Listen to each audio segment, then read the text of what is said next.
is Stoya, and for those of you who don't know me, I teach 6th grade English and history, and if you found this account, you probably found me through TikTok or Instagram, but I'm so happy you're here. So go ahead and press the subscribe button. I'm so happy you're here. So I decided to make an account because my students asked me to a long time ago to start vlogging, and I didn't really know what I would vlog during the summer because COVID and there's not much to do, at least for me. So I was gonna start vlogging, and today I started recording myself doing things, but I realized I had no plans. And it doesn't really work to vlog when you have nothing going on. So I have some footage of my dog. So I have no plans today, so please enjoy this footage of my dog, Duke. He's such a cutie. I have 2 dogs, Duke and Daisy. They're actually behind me in this photo. Yeah, a little bit about me. Frequent, I should say, questions I'm asked are what my favorite color is, yellow, what grade I teach, 6th grade, what subjects, English and history, what my favorite subject is, English, language arts. Favorite animal is a giraffe. I'm obsessed with giraffes, like they're everywhere in my classroom. Things I like to do in my free time, I like to play volleyball. I played in college. I love to play still and to coach. I have tons of plants. I like succulents. I just love the idea of growth and seeing things grow over time. When I'm stressed, I love to just like take some time to fix my plants, like put my hands in the soil, repot them if they're dying, make sure they're being taken care of. It's kind of like some mental health for myself. So since I can't really vlog because today I have 0 plans, but I want to put a video out because TikTok might be banned, so like confused on I don't know if it'll actually happen, but we'll see. Time will tell. So much has happened this year. 2020 has not been my year, not the move, but we're gonna keep working. We've still got half a year left and nowhere but up from here. I'm 22 and I'll be turning 23 in a few days, well a little under 20 days, I think, but I'm so excited. Anyways, main point, I'm glad you're here, and since I have no content yet, I'm going to just be answering questions from my TikTok. So, I have my laptop here, I pulled myself up, and I'm gonna go to some of my videos and just answer some questions that I'm constantly asked. It's weird to like see myself on here. I keep thinking I'm actually recording myself. Okay, I have a ton of questions on my video where I talked about seating in the classroom and if I put students by their crushes. This question's from Jocelyn. If there are kids in your class and they're dating or have a crush and kiss or hug, do they get in trouble or do you defend them if they do? That hasn't happened yet. I would not like to see it because these kids are like my children. Imagine having like a bunch of babies that are yours and then watching them. Yeah. You know, I wouldn't get mad at them. I would just tell them to like do it outside, like on their free time, not during class. They're only in the hallways for like less than 5 minutes. There's no way they have time for that in the hallways. And I feel like 6th grade is a little too young to be doing that. I don't know. Yeah, next question. Talia said, sitting us next to someone who we supposedly won't talk to just creates more noise and we will tend to yell across the room to our mates. Ahaha. You're not wrong. I have a few students who do that. So to try to contradict that idea, I like to take friend groups and put them in different rows. So let's say Timmy, Jimmy, and Billy are friends, okay? I'll put them in either the same row but opposite sides, because then Billy has to lean back to talk to him and like they can't really like see each other. Whereas if they're in different rows but close together, they can see and talk. So you put them in the same row, they have a hard time talking around other people. Life hack, teachers use it. 2,909, what? 2,3945 baby S heart said, I always get seated next to my cousin at gym and I play with him and people think we are dating.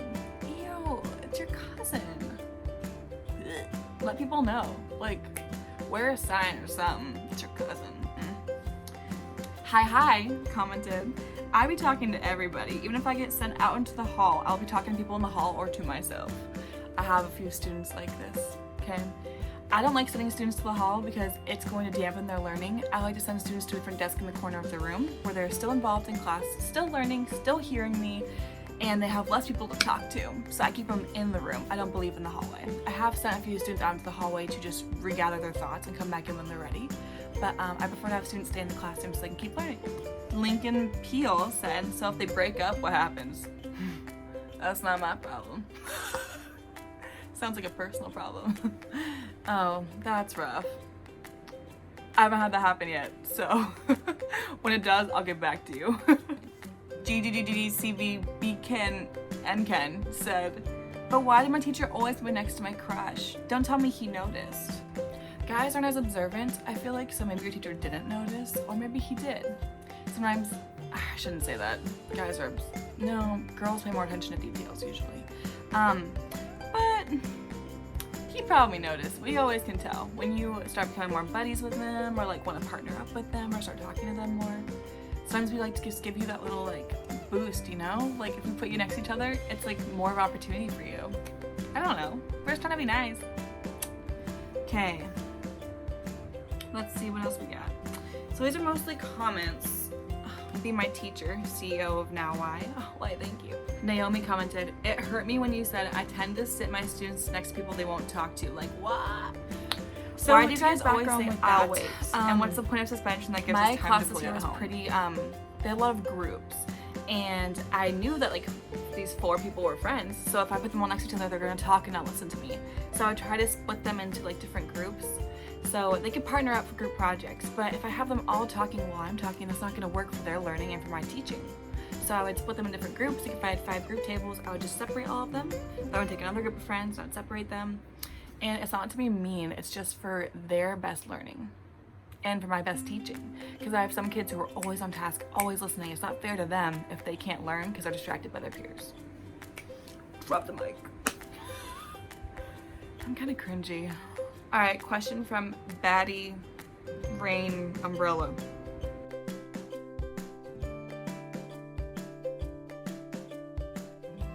Oh, true. Okay.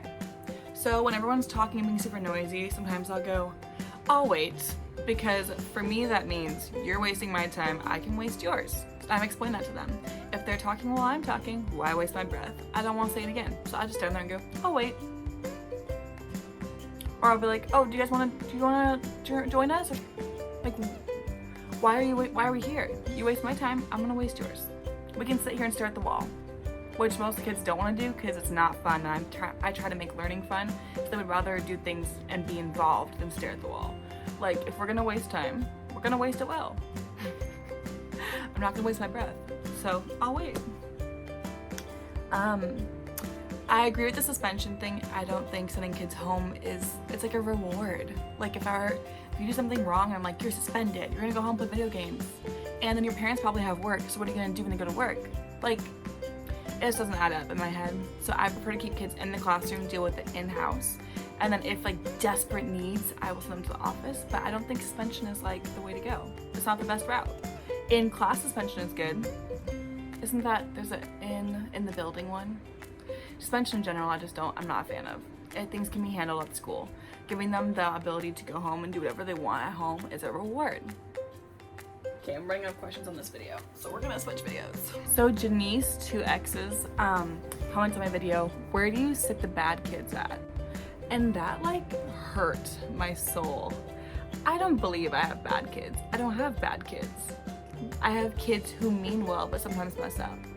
That I was like, hold the phone. I don't have bad kids. I don't believe there are no bad kids. I believe that all of the students, they mean well. There are some who do not have the best upbringing or like understand. I believe all students, they truly mean well. And when they lash out, it's because they're hurting. There are no bad kids. When students are misbehaving during class, I have a desk in the corner of the room. I kind of call it a timeout.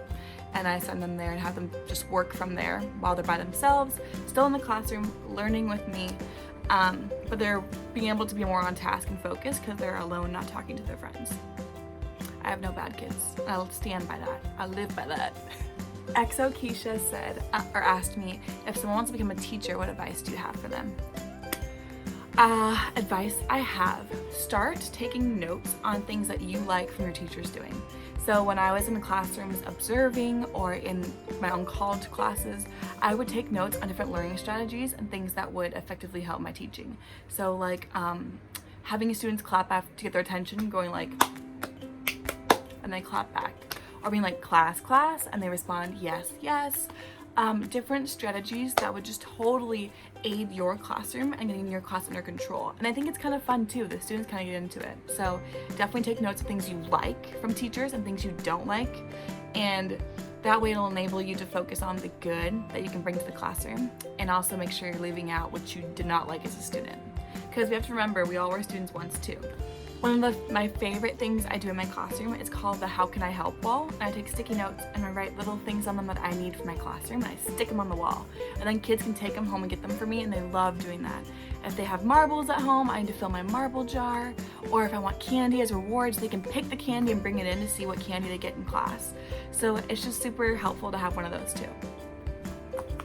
Okay, Katie Montaigne 24 said, "Girl, I'm currently going into college study education. Should I do elementary or middle school?" Okay, so I student taught in 3rd grade, and I got offered the job for a 6th grade position, and I was super nervous, and I didn't really want it, if I'm being honest. I wanted to teach at the school I was at, but I was afraid. 6th grade felt like too old of an age gap, and I was afraid of 12-year-olds. It can be kind of savage. So, do it. Doesn't make sense. I have not regretted teaching middle school a day in my life. I taught 3rd grade, loved every second of it. It was super fun. But the one thing I do like about middle school is you get to teach 1 or 2 subjects. So I love language arts. It's like my thing. And when I was teaching 3rd grade, I taught all subjects, which was pretty cool, but also very exhausting. You have to prep for 6 subjects. Whereas when I teach now, I teach English and history to 2 groups of kids. So I teach English, history, prep period, English, history. So I get to kind of repeat the same lesson twice, which is really cool. But I love being able to teach just two areas of learning and having those like mastered and down rather than teaching 6 and feeling like overwhelmed. So for me personally, that's why. And also middle school humor, oh, it hits different. Like 12-year-olds, they're hilarious. Your mom jokes, that's what she said. They keep you on your toes. You never know what's gonna happen. I would say go with your gut. Don't be afraid of the middle schoolers. And I don't know, do what your heart tells you. Just remember that the younger ages you do, you teach all of the classes, whereas as you get older, you teach 1 or 2. So yeah. The reason I didn't teach high school, I've been asked that a lot, is I don't like the age gap there. It's not big enough for me. Maybe in a few years I'd be more comfortable, but I did not feel like I was ready to teach 18-year-olds. It's kind of weird. I would want to feel more prepared in my subject area of language arts before I did high school. I do love writing essays and teaching writing though. Those are all the questions I'm going to answer today. Go ahead and comment below if you have more questions for next time. Make sure you subscribe and turn on post notifications so you can see if I post again.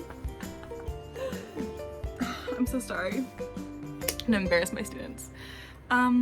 Yeah. Any more questions, comment on my TikTok or DM me on Instagram. I'll for sure be checking this YouTube. Tell your friends, subscribe, share the words, and yeah, have a great rest of your day. Make it a great day. Bye, friends.